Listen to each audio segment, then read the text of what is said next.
friends, welcome back to my channel. If you are new at my channel, kindly subscribe. Today we will learn the new thing. Can you solve this?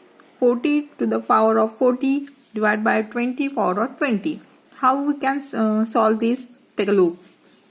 We can rewrite this as 40 into power of 20 plus 20, right?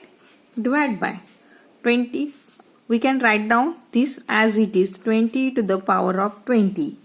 We can rewrite this as also the 40 power of 20 into 40 into power of 20 divided by 20 power of 20, right?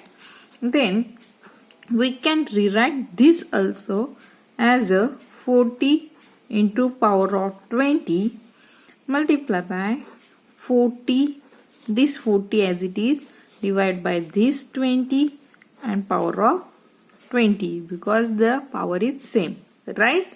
Then its answer will be 40 into power of 20 into, it's a 2, right? So 2 power of 20. So we can rewrite it also in bracket 40 into 2 the power of 20, right? So our answer will be 80 into power of 20. This is our answer. It's a 80 into power of 20.